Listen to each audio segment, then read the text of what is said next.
जी नमस्कार साथियों, good morning प्यारे दोस्तों। जय हिंद, वंदे मातरम, राधे राधे।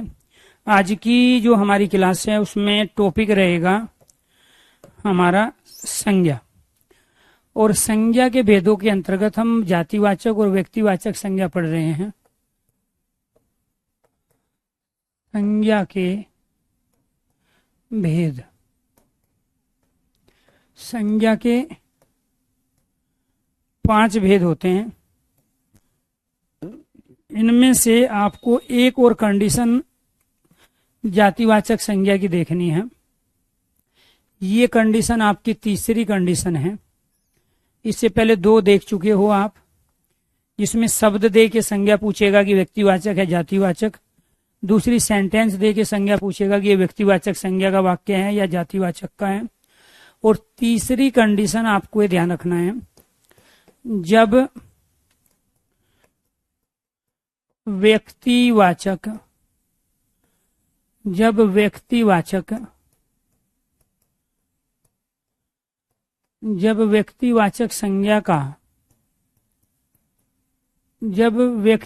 संज्ञा का प्रयोग बहुवचन में, जब व्यक्तिवाचक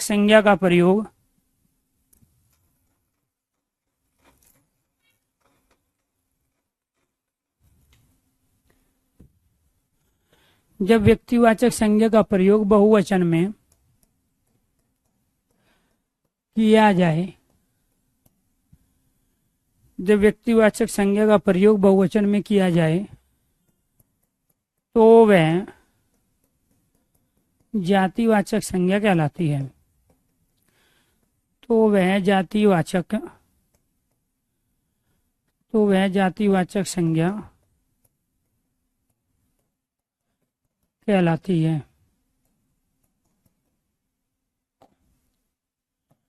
दूसरा, ये तो चलो पहली कंडीशन बनाते हैं इसको। दूसरी है, जब किसी व्यक्तिवाचक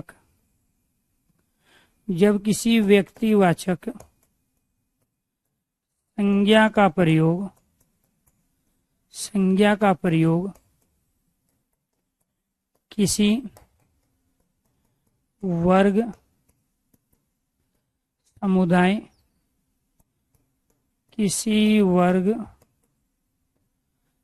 किसी वर्ग समुदाय जब किसी व्यक्तिवाचक संज्ञा का प्रयोग किसी वर्ग समुदाय जाति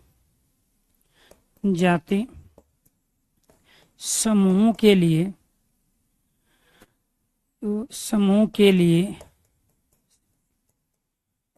किया जाता है तो वह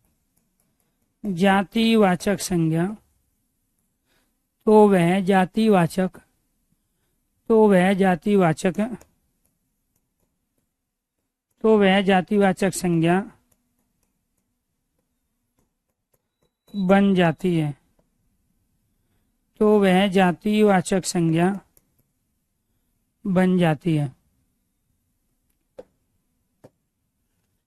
तीसरा, तो वह जातिवाचक संज्ञा बन जाती है जहां राम, रावण, सीता, कुंभकर्ण, विभीषण, कृष्ण, कंस,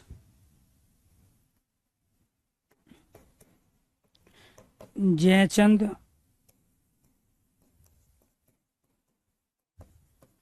हरिश्चंद्र, सती सावित्री,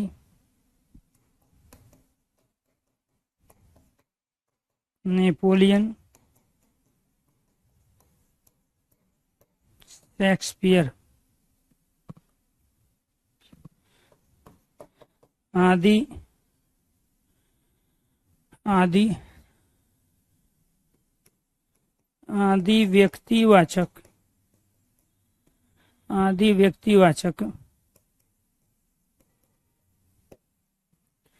नेपोलियन शेक्सपियर आदि व्यक्तिवाचक संज्ञा नेपोलियन शेक्सपियर आदि व्यक्तिवाचक संज्ञा का प्रयोग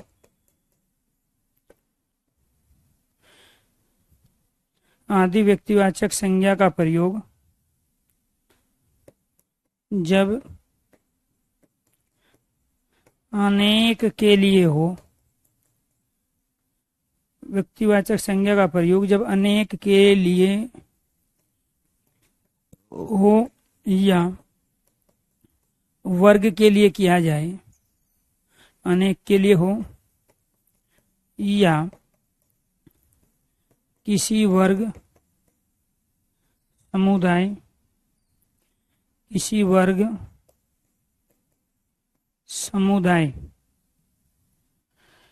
वर्ग या समुदाय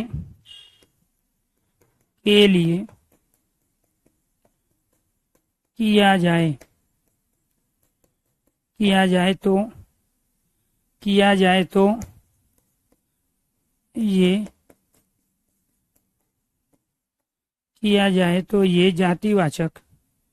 तो ये जातिवाचक संज्ञा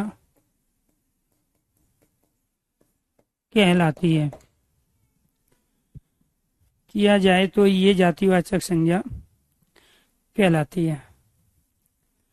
ये कंडीशन आपको ध्यान रखना है कि व्यक्तिवाचक संज्ञा का प्रयोग भी हम जातिवाचक संज्ञा के लिए कर सकते हैं। जी, थैंक यू।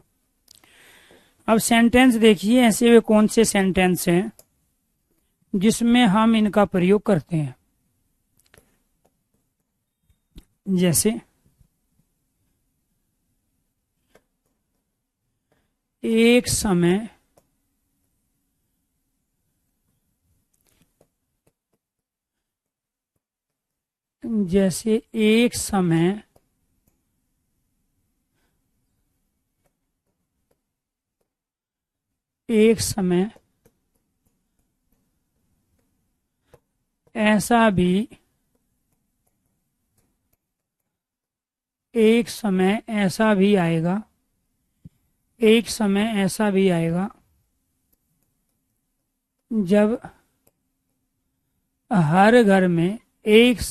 ऐसा भी आएगा जब हर घर में राम जन्म लेंगे।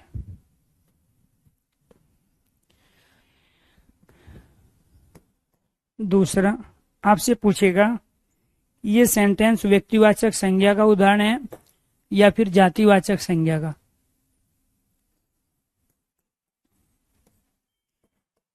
एक समय ऐसा भी था जब हर घर में सीता रहती थी।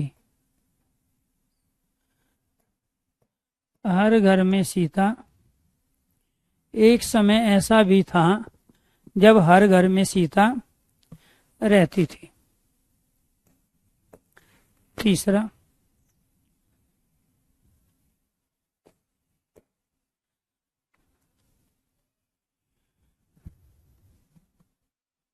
भारत में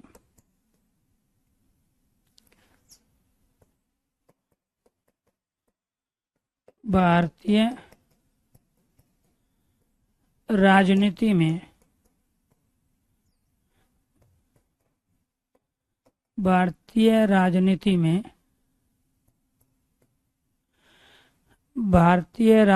में जयचंदों की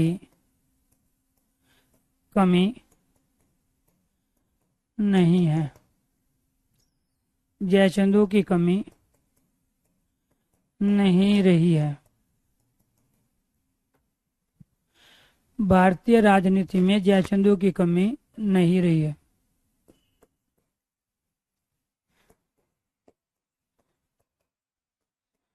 दिल्ली में रावणों की भरमार है।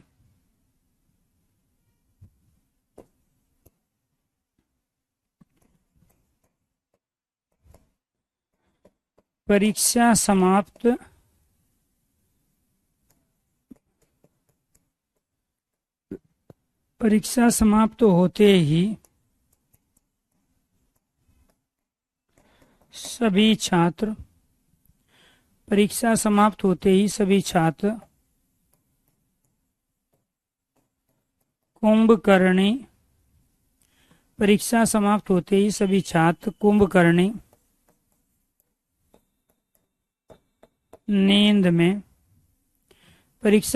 होते ही सभी छात्र कुंभकर्णी नींद में चले गए। परीक्षा समाप्त होते ही सभी छात्र कुंभकर्णी नींद में चले गए। 6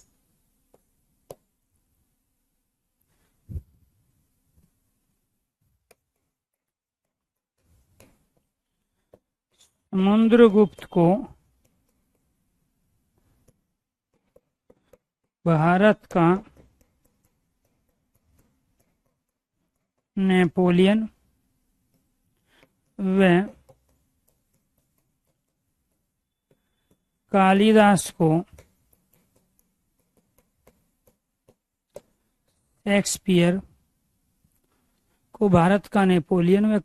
को शेक्सपियर कहा जाता है।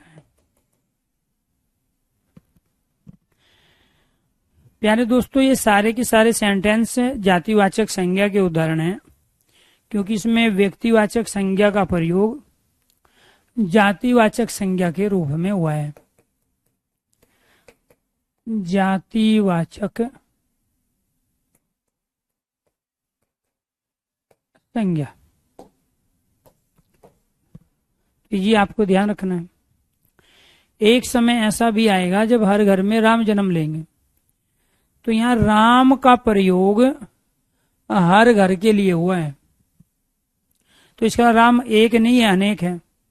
और जब राम का प्रयोग किसी वर्ग के लिए, किसी समूह के लिए, किसी समुदाय के लिए, या राम का प्रयोग अनेक के लिए हो, तो वो व्यक्तिवाचक ना होकर जातिवाचक संज्ञा बन गया। एक समय ऐसा भी था जब हर घर में सीता रहती थी, तो यहाँ सीता का प्रयोग हर घर के लिए हुआ है, तो यहाँ सीता एक नहीं अनेक है। सीता का प्रयोग किसी वर्ग के लिए हुआ है, पतिव्रता स्त्री के लिए हुआ है, और वो एक नहीं अनेक है। भारतीय राजनीति में जयचंदों की कमी नहीं है। जयचंद राजस्थान का एक राजा था, लेकिन इसमें अऊ का प्रयोग करके जो हमने जयचंदो इसको बना लिया, तो जब भी हम किसी व्यक्तिवाचक संज्ञा में अऊ का प्रयोग करते हैं तो वो बहुवचन में बन जाता है। तो यहाँ जयचंदो, तो इसका मतलब जयचंदो का मतलब क्या है? एक नहीं अनेक है। तो यहाँ ये जो जयचंद है ये एक नहीं है अनेक है, इसीलिए जातिवाचक संज्ञा है। दिल्ली में रावणों की भरमार है, तो यहाँ रावण एक व्यक्ति था और रावणों अनेक व्यक्ति, तो इसीलिए यहाँ जो रावणों का प्रयोग किया वो दिल्ली में एक नहीं अनेक है, क्योंकि वो कह रहा है इसकी भरमार है। तो रावण का प्रयोग हमने किसी वर्ग के लिए किया है, समुदाय के लिए किया है, समूह के लिए किया है। जयचंद का प्रयोग हमने विश्वासघात गद्दार के लिए किया है।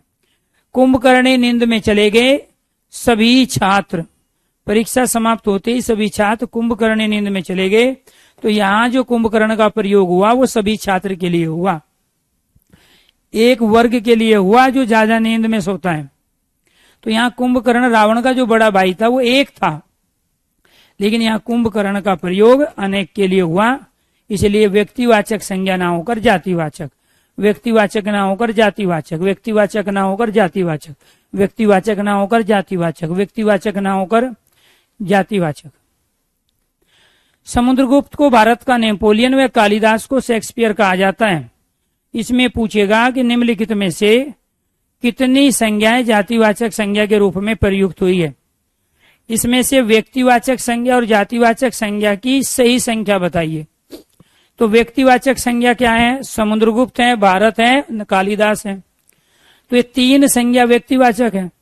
और जातिवाचक कौन सी है? नेपोलियन है और शेक्सपियर है। नेपोलियन एक व्यक्ति है, लेकिन ये चक्रवर्ती सम्राट के लिए हम प्रयोग करते हैं, तो उपाधि के रूप में प्रयोग हुआ। यूरोप की कंट्री के अंदर सभी सबसे बड़े साहित्यकार थे शेक्सपियर, और भारत में कालिदास को कहा जाता है इनकी टक्कर का आदमी। तो इसलिए शेक्सपियर भी एक व्यक्ति थे, नेपोलियन भी एक व्यक्ति थे, लेकिन आज के टाइम में हम दोनों उपाधि के रूप में प्रयोग कर रहे हैं, किसी वर्ग के लिए प्रयोग कर रहे हैं, समुदाय के लिए प्रयोग कर रहे हैं। इसलिए नेपोलियन और शेक्सपियर एक व्यक्ति होते हुए भी ये जातिवाचक संज्ञा का उदाहरण हुआ। तो 2 इसमें जातिवाचक हैं और 3 इसमें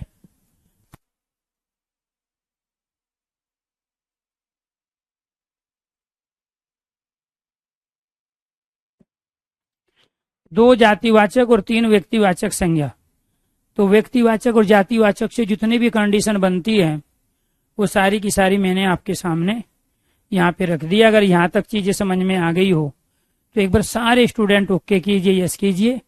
और इसके बाद नंबर आता है भाववाचक संज्ञा का। किसका है? भाववाचक संज्ञा। भाववाचक संज्ञा, भाववाचक संज्ञा कहाँ होगा? जो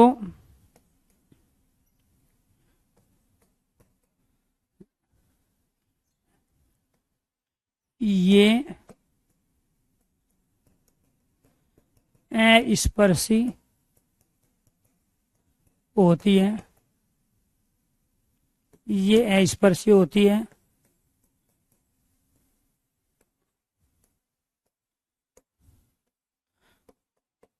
अनुभवजन्य होती है, अनुभवजन्य होती है, ये अस्पर्शी होती है, अनुभवजन्य होती है, ये स्पर्शी होती है, अनुभवजन्य होती है।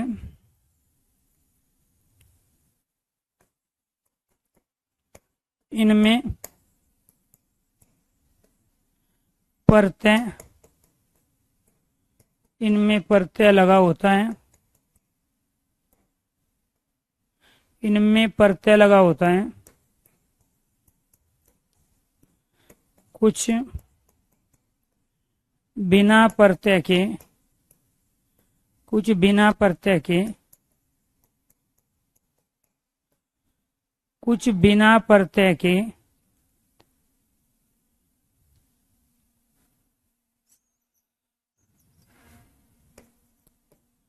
कुछ बिना प्रत्यय के स्वतंत्र भी होती है।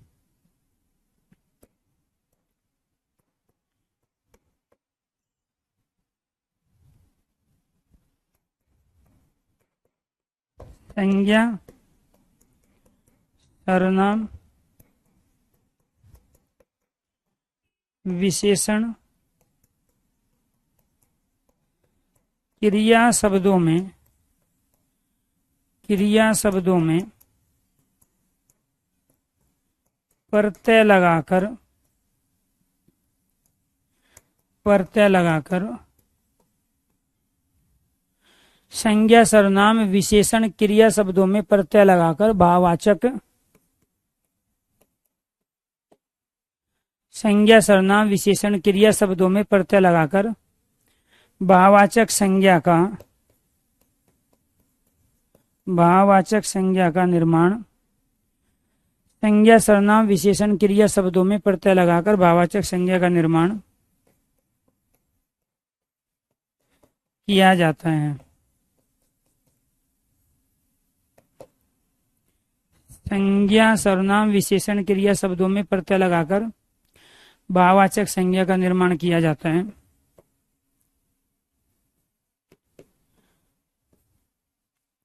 कुछ भाववाचक संज्ञा से कुछ भाववाचक संज्ञा में प्रत्यय लगाकर विशेषण बनते हैं। विशेषण में प्रत्यय लगाकर विशेषण बनाए जाते हैं।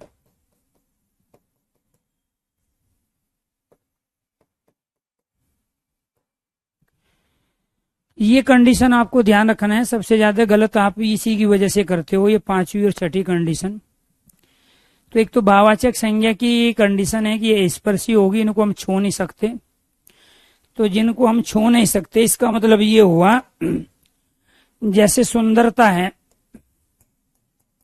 तो सुंदरता को हम छू नहीं सकते, ममता है छू नहीं सकते,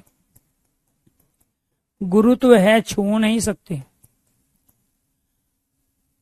इसको तो छोड़ो, मैं यहां उसी हिसाब से लिख लेता हूं। जैसे बचपन,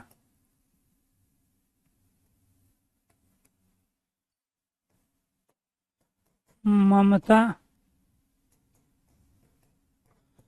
सुंदरता और लिखावट, ये चारों भाववाचक संज्ञा है। ये जो भाववाचक संज्ञा बनी है, ये संज्ञा बच्चा शब्द से मिलके बनी है। और ये मम मतलब मेरा है, सर्वनाम है। ये सुंदर इसमें क्या है, विशेषण है। और ये लिख इसमें क्या है, क्रिया है। तो मैं ये बताने की कोशिश कर रहा हूं कि भाववाचक संज्ञा का निर्माण संज्ञा सर्वनाम विशेषण और क्रिया में प्रत्यय लगा के किया जाता है। कौन सा प्रत्यय लगाया गया? इसमें पन प्रत्यय है, इसमें ता प्रत्यय है, इसमें भी ता प्रत्यय है और इसमें आवट प्रत्यय है। और यहां जो ये बच्चा शब्द है ये संज्ञा है, ये मम सर्वनाम है जिसका अर्थ मेरा होता है। ऐसे ही अपनापन भी कर सकते हैं, तो अपना भी सर्वनाम है। ये यहां विशेषण शब्द है और ये यहां क्रिया है। यानी कि जो विकारी शब्द होते हैं, संज्ञा सर्वनाम विशेषण क्रिया, उन विकारी शब्दों में प्रत्यय लगाकर भाववाचक संज्ञा का निर्माण किया जा सकता है। तो ये बचपन, ममता, सुंदर, लिखावट को आप छू नहीं सकते, केवल अनुभव कर सकते हो, फीलिंग महसूस कर सकते हो। तो जो अनुभवजन्य है, अनुभवजन्य क्या है? अनुभवजन्य है बुढ़ापा। बुढ़ापा को आप छू नहीं सकते, अनुभव कर सकते हो।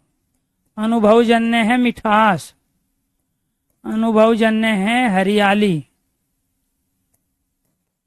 अनुभवजन्य है हरियाली और अनुभवजन्य है अच्छाई। तो अच्छाई को आपको ये ध्यान रखना है, आप महसूस कर सकते हो। तो ये बुढ़ापा, मिठास, हरियाली, अच्छाई, ये सब क्या है? भाववाचक संज्ञा है। फीलिंग महसूस होगी, स्पर्श नहीं कर सकते। इनमें प्रत्यय लगा होता है, प्रत्यय तो इनमें सब में लगा हुआ है। शब्द ले लिया सच्चाई, प्रत्यय लगा हुआ है। शब्द ले लिया मधुरता, प्रत्यय लगा हुआ है। शब्द ले लिया भलाई,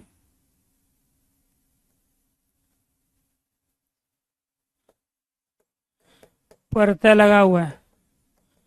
बुराई, प्रत्यय लगा हुआ है। ये सब विशेषण है इसमें, ये भी विशेषण, ये भी विशेषण, ये भी विशेषण, ये भी विशेषण, उसमें प्रत्यय लगा के बना लिया। कुछ बिना प्रत्यय के भी होती है,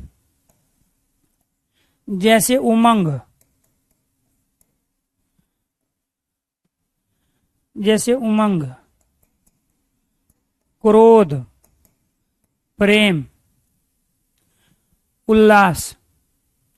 तो ये जो उमंग है, क्रोध है, प्रेम है, ये भाववाचक संज्ञा है। आप क्रोध को छू नहीं सकते, प्रेम को छू नहीं सकते, महसूस करोगे। उमंग कहते हैं अत्यधिक खुशी को।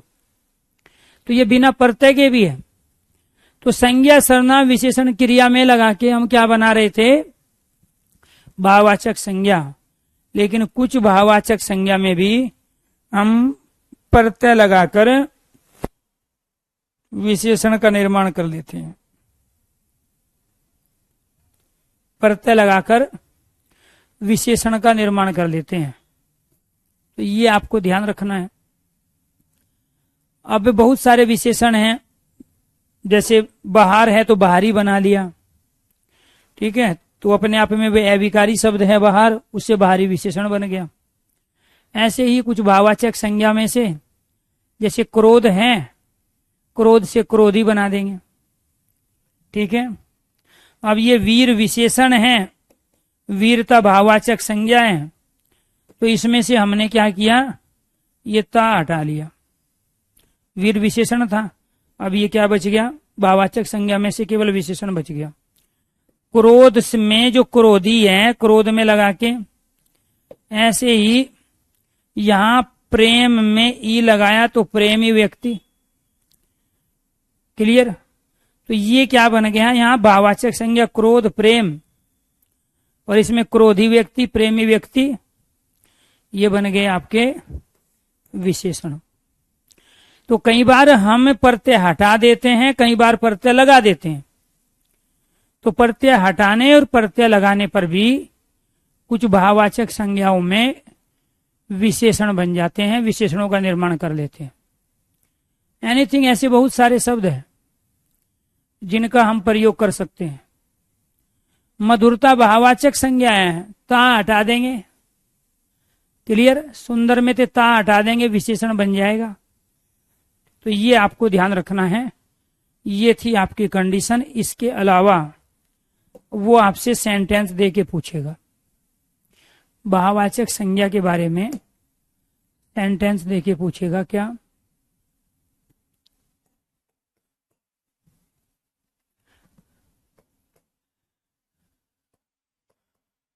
बचपन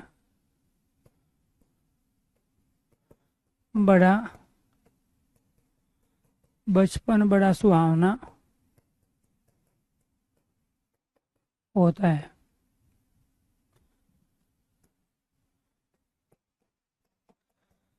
जवानी में बचपन बड़ा सुहाना होता है। बचपन बड़ा सुहाना होता है।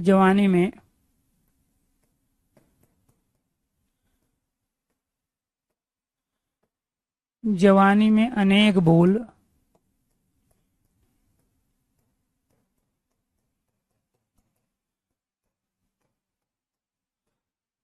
बचपन बड़ा सुहाना होता है, जवानी में अनेक भूल हो जाती है।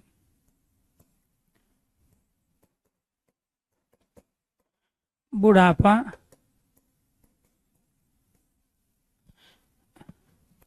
बीमारियों की या बीमारी की जड़ है, या बुढ़ापे में अनेक बीमारी लग जाती है। मेरी लिखावट अच्छी नहीं है।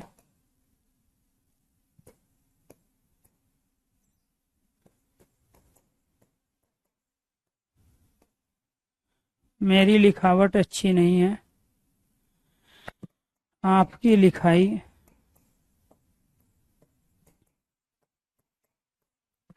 बहुत सुंदर है।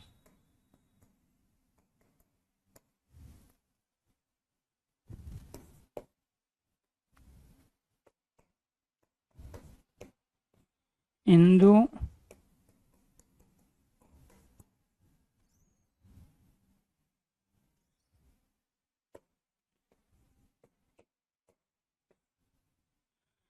यहूदी मुस्लिम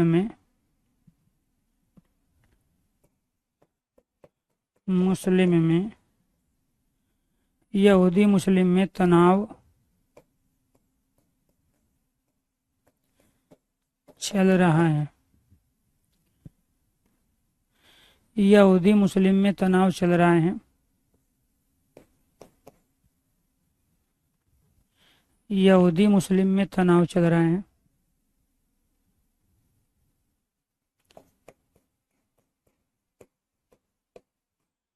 ताजमहल की सुंदरता फीकी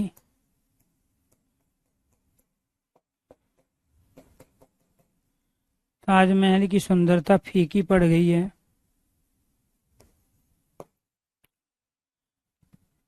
ताजमहल की सुंदरता फीकी पड़ गई है।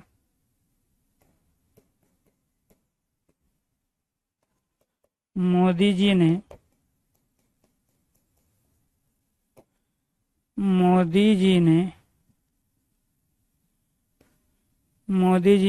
लोगों को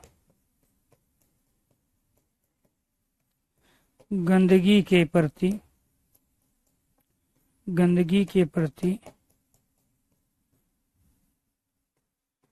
जागरूक किया। मोदी जी ने लोगों को गंदगी के प्रति जागरूक किया।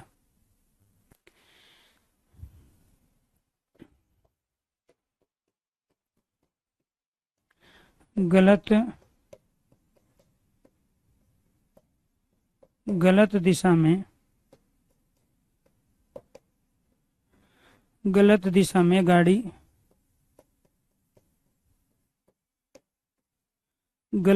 में गाड़ी चलाने पर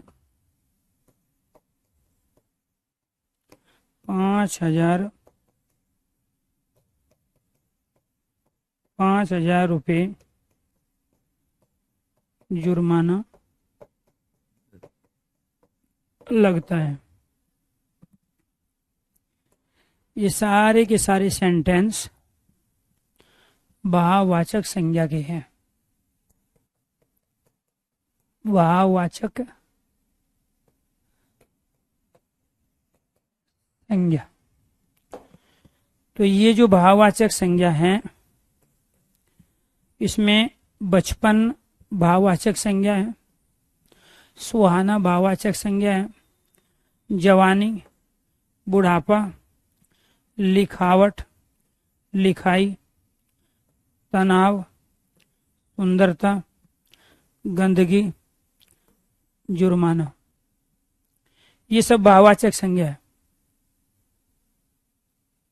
तो आपको ये ध्यान रखना है, बचपन बड़ा सुहाना होता है, तो इसमें बचपन, जवानी, बुढ़ापा, लिखावट, लिखाई, तनाव, सुंदरता, गंदगी और जुर्माना। हालांकि सेंटेंस में यहाँ प्यारे दोस्तों आपको ध्यान रखना है, यहूदी और मुस्लिम, ठीक है, ये अपने आप में संज्ञा है। ठीक है, कौन सी? जातिवाचक संज्ञा। मुस्लिम के अंदर सारे मुस्लिम आ गए, यहूदी के अंदर सारे यहूदी। ताजमहल व्यक्तिवाचक संज्ञा, महल जातिवाचक, मोदी व्यक्तिवाचक संज्ञा है। तो उसके होते हुए भी ये सब भाववाचक संज्ञा से संबंधित है। ये व्यक्तिवाचक जातिवाचक संज्ञा का उदाहरण नहीं है, क्योंकि बचपन बड़ा सुहाना होता है, तो यहाँ बचपन की बात हो रही है। जवानी में अनेक भूल हो जाती है, तो जवानी की बात हो रही है। बुढ़ापा बीमारी की जड़ है, तो बुढ़ापे की बात हो रही है। तो आपको ये ध्यान रखना है, यहाँ लिखावट है, लिखावट की बात है, यहाँ लिखाई की है, यहाँ तनाव की बात है। तो इनमें जो प्रधानता है, बाकी संज्ञा भी है इसमें व्यक्तिवाचक जातिवाचक, लेकिन जो इसके अंतर्गत प्रधानता है वो जातिवाचक संज्ञा की, भाववाचक संज्ञा की है, जिसकी वजह से सारे के सारे सेंटेंस भाववाचक संज्ञा के कहलाए। अगर यहाँ तक चीजें समझ में आ गई हो तो एक बार सारे स्टूडेंट ओके कीजिए, यस कीजिए।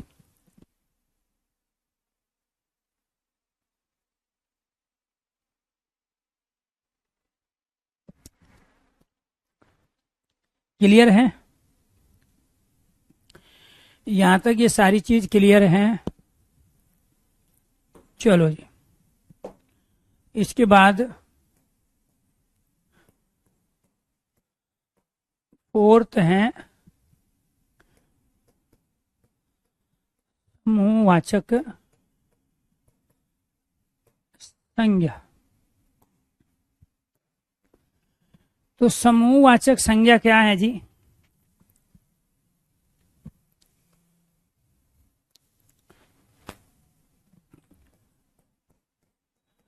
जिन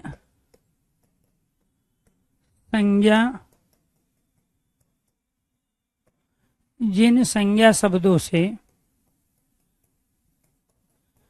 किसी समूह, समुदाय एकत्रित होने का बोध हो।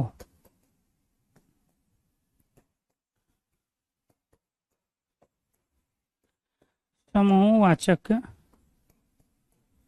संज्ञा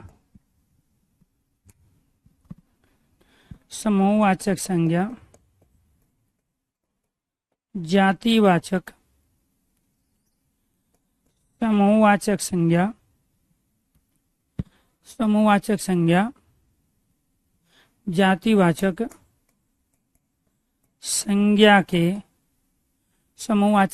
जातिवाचक संज्ञा के अंतर्गत आती है। समूहवाचक संज्ञा जातिवाचक संज्ञा के अंतर्गत आती है। जैसे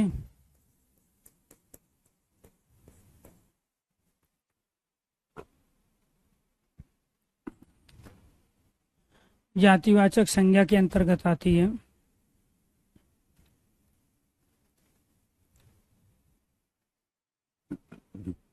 जैसे संघ, संगठन, सभा, समिति, सेना, कक्षा, भीड़, झुंड,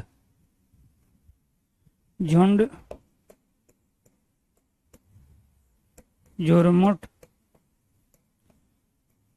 गुंछा, गिरोह। संघ, संगठन, सभा, समिति, सेना, कक्षा, भीड़, झुंड, झुरमुट, गुंछा, गिरोह। कबीला,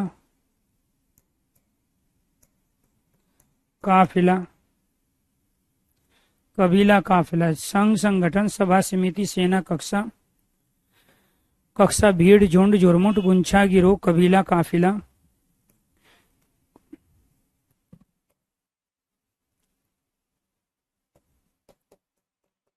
बाजार, फौज,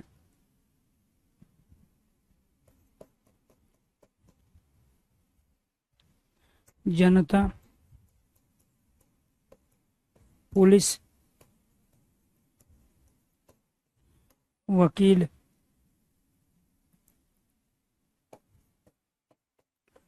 पुंज,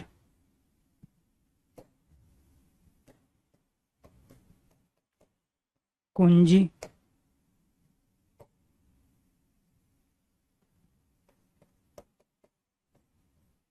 आदि।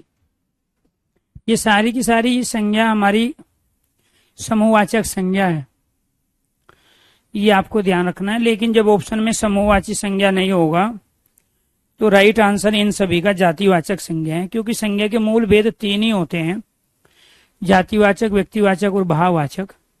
तो जब ऑप्शन में समूहवाचक नहीं होगा तो ये सारे के सारे जातिवाचक संज्ञा के उदाहरण होंगे।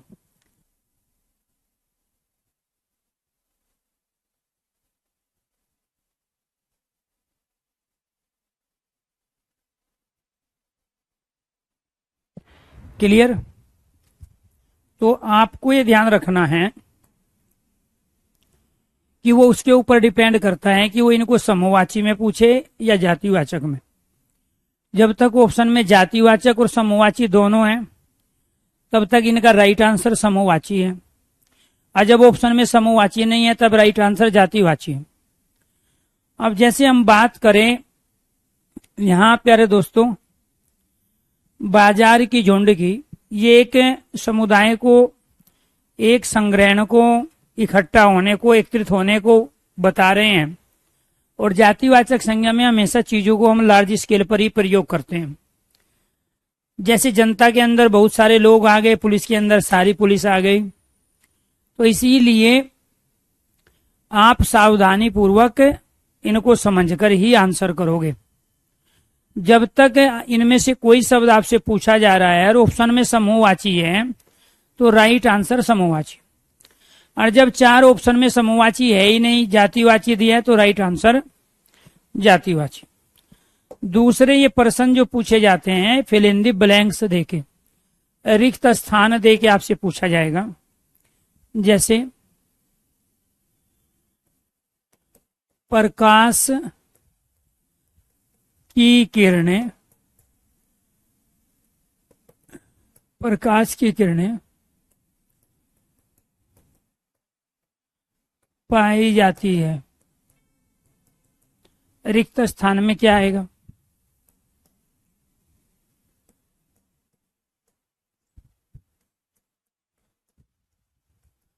ऊंटों का जा रहा है।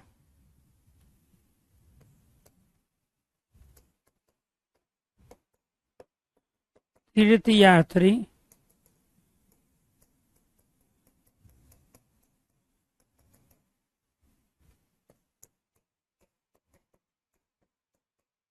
पशुओं का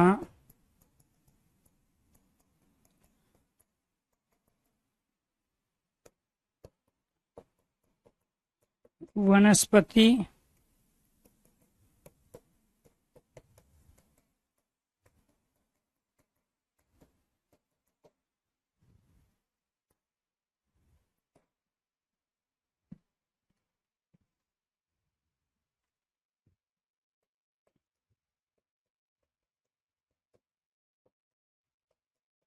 लकड़ियों का होता है। तो इसमें हम किसका प्रयोग करेंगे? इसमें पुंज का प्रयोग होगा। ऊंटों का काफिला, वाहन के लिए हम किसका प्रयोग करते हैं? काफिले का। तीर्थयात्री के लिए क्या आ जाएगा यहाँ? तीर्थयात्री जत्थे में जा रहे हैं, तो यहाँ किसका प्रयोग करेंगे हम? जत्था शब्द।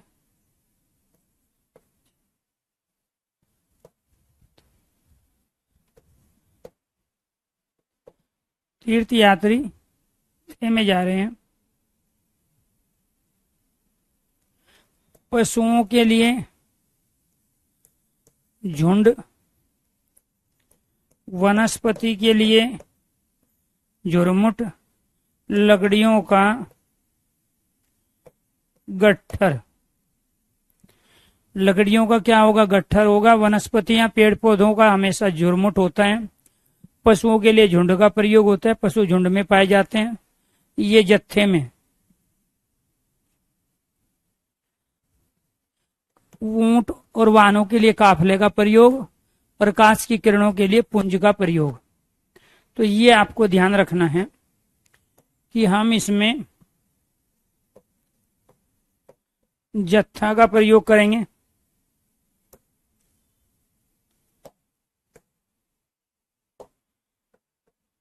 जत्थे में जा रहे हैं, ये आपको ध्यान रखना है। तो झुरमुट वनस्पति के लिए चाबी और अंगूर के लिए गुंछा, डाकुओं के लिए गिरोह, व्यक्ति के रहने का स्थान जो है जी, तीर्थ यात्रियों का जो समूह होता है उसके लिए हम जत्था शब्द का प्रयोग करते हैं। अगर कुछ व्यक्तियों का समूह 10, 15, 20, 50, 100, 150 जैसे अमरनाथ की यात्रा पे जाते हैं तो उसे ये नहीं कहेंगे, जो टोली बनाई जाती है ना, एक जत्था चला गया, फिर दूसरा गया, फिर तीसरा, तो एक साथ सबको नहीं भेजते हैं। तो कुछ जत्थे जाते हैं, उनके साथ सुरक्षा देने के लिए सीआरपीएफ वाले और बाकी लोग भी आर्मी वाले होते हैं।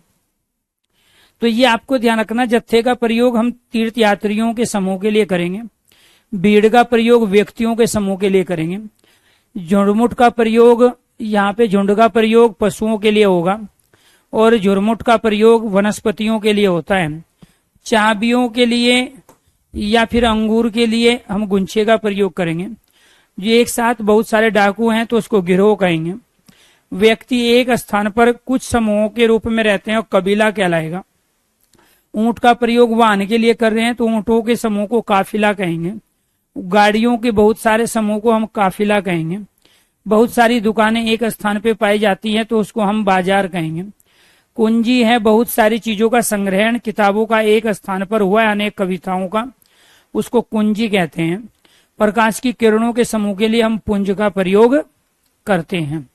तो ये सारे के सारे क्या है, हमारे समूहवाची संज्ञा। ये उनके उदाहरण थे। इसके बाद में पांचवा और लास्ट जो है वो है हमारा द्रव्यवाचक संज्ञा। कौन सा है? द्रव्यवाचक संज्ञा। तो द्रव्यवाचक जो संज्ञा है वो कहाँ होगी? द्रव्यवाचक संज्ञा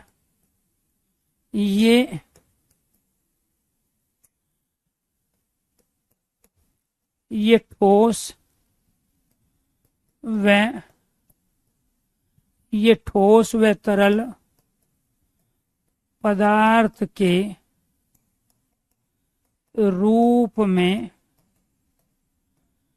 ये ठोस व तरल पदार्थ के रूप में पाई जाती है। ये ठोस व तरल पदार्थ के रूप में पाई जाती है। दूसरा, धातु व अधातु के रूप में होती है। इनको मापा व तोला जा सकता है। ये ढेर के रूप में भी होती है। ये ढेर के रूप में भी होती है। इनकी गणना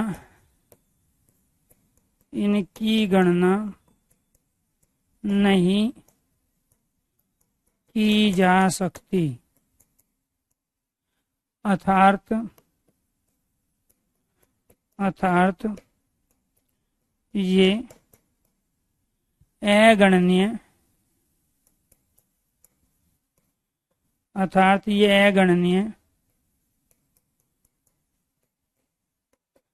अर्थात ये अगणनीय होती है। आपको ये ध्यान रखना है, ठोस व तरल पदार्थ के रूप में पाई जाती है, धातु या धातु के रूप में होती है, मापा तोला जा सकता है, ढेर के रूप में होती है, गणना नहीं की जा सकती, अर्थात अगणनीय होती है। ठोस व तरल पदार्थ के रूप में जब हम कहेंगे तो क्या कहेंगे? जैसे पत्थर है ठोस, लकड़ी ठोस, कोयला ठोस। क्लियर?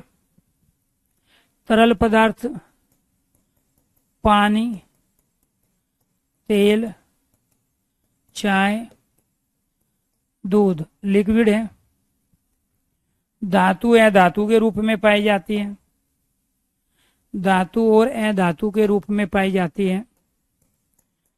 सोना, चांदी, तांबा, लोहा धातु है।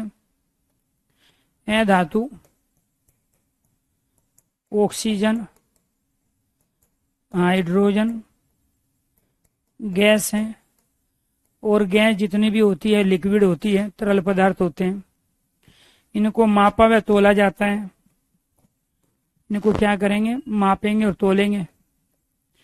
जीरा तोल के लेंगे, आटा तोल के लेंगे, चावल तोल के लेंगे, गेहूं तोल के लेंगे, साबुन तोल के लेंगे।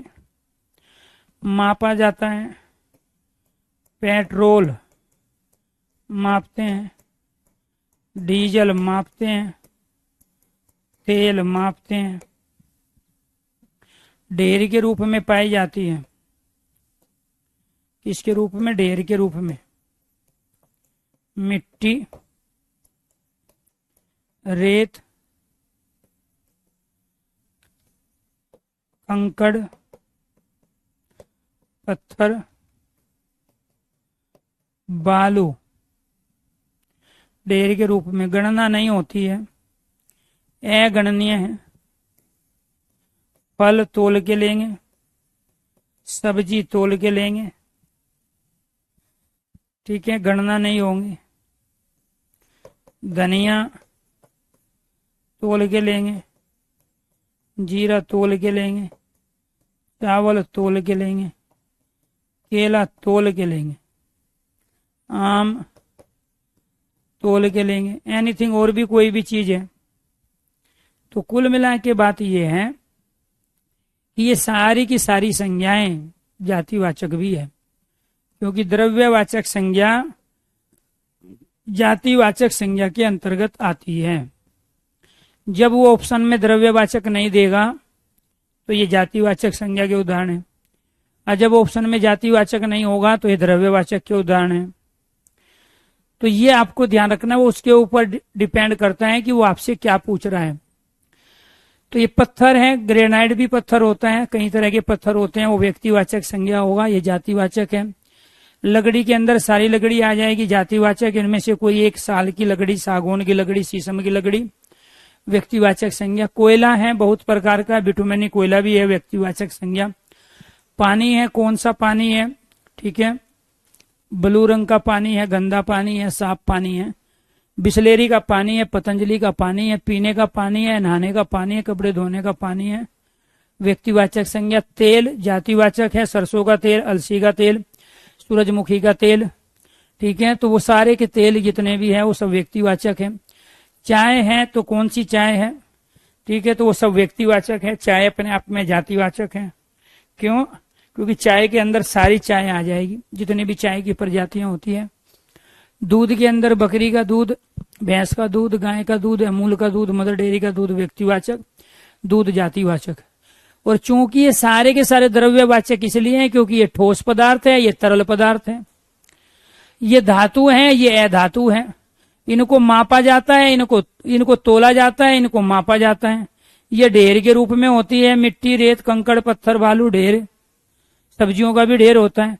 ये अगणनीय होते हैं। केले को लेंगे तो भी तोल के लेते हैं, जितने भी शोरूम होते हैं। उत्तर भारत में कुछ राज्यों में केले को दर्जनों में काउंटिंग करके देते हैं, अदरवाइज पूरे भारत में केला तोला जाता है। अगर हमें 1 ट्रक केला चाहिए तो तोल के मिलेंगे, 1 महीने लोग गिन के नहीं मिलेंगे। फल है, सब्जी है, धनिया है, जीरा है, चावल है, आम है, सब तोल के मिलते हैं। अगणनीय है, गणना नहीं करेंगे। कई बार आप एक लेते हो, कम समय लगता है, वो दे देते हैं, लेकिन इन सबको तोला ही जाता है। तो ये सारे के सारे क्या है, हमारे द्रव्यवाचक संज्ञाएं, ठीक है। ये कंडीशन आपको अप्लाई करनी है। जो ठोस और तरल पदार्थ है, जो धातु और अधातु है, जिसको मापा व तोला जाए, वे तमाम वस्तुएं द्रव्यवाचक संज्ञा। जो ढेर के रूप में हो, जिसकी गणना नहीं की जा सकती हो, इनकी गणना नहीं की जा सकती, अर्थात ये अगणनीय होते हैं। तो ये सब क्या कहलाए? ये कहलाए आपके द्रव्यवाचक संज्ञा। तो नई क्लास में नया टॉपिक, और वो जो नया टॉपिक होगा उसका नाम है सर्वनाम। और ये क्लास होगी आपकी मंगलवार को, क्योंकि अभी मेरी 5 दिन की छुट्टी है, आज की भी है, इसके अलावा 25 तक। तो मैं जा रहा हूँ गांव में, ठीक है, क्योंकि 2 बार ही हमें, एक तो सर्दियों की कुछ छुट्टियां होती है उसमें मौका मिलता है, या फिर दशहरे के आसपास है। तो मैं 25 तारीख तक आपकी क्लास से नहीं ले पाऊंगा। हालांकि कल और परसों तो छुट्टी ही है आपकी, हो सकता है बीच में मैं 1 दिन ले लूं, तो देख लेंगे, जैसा भी पॉसिबल होगा उस हिसाब से कर लेंगे। लेकिन जैसी गांव में जाके स्थिति देखेंगे जो भी है। तो कुल मिला के ये है कि अगर मेरी 1-2 दिन एक्स्ट्रा क्लासें आपकी बंद रही तो आपको परेशान होने की आवश्यकता नहीं है। ठीक है जी। तो सभी दोस्तों को नमस्कार, धन्यवाद। और दशहरे की और नवरात्रि की बहुत सारी शुभकामनाएं, क्योंकि अब नवरात्रों के बाद या दशहरे के बाद ही मैं आप लोगों से मिलूंगा। और वैसे भी दशहरे वाले दिन की छुट्टी रहेगी, सैटरडे संडे की आपकी छुट्टी होती है, तो क्लास अगर ओप रही मेरी तो एक ही दिन रहेगी, तो आपको परेशान नहीं होना है। मंगलवार से तो मैं क्लास आपकी शायद अटेंड करूंगा ही, यानी कि मंगल से नहीं 26 तारीख से, जो भी दिन होगा 26 तारीख से तो मैं रेगुलर आपकी क्लास अटेंड करूंगा। 26 से पहले क्लास मेरी नहीं हो पाएगी। सभी दोस्तों को नमस्कार, धन्यवाद।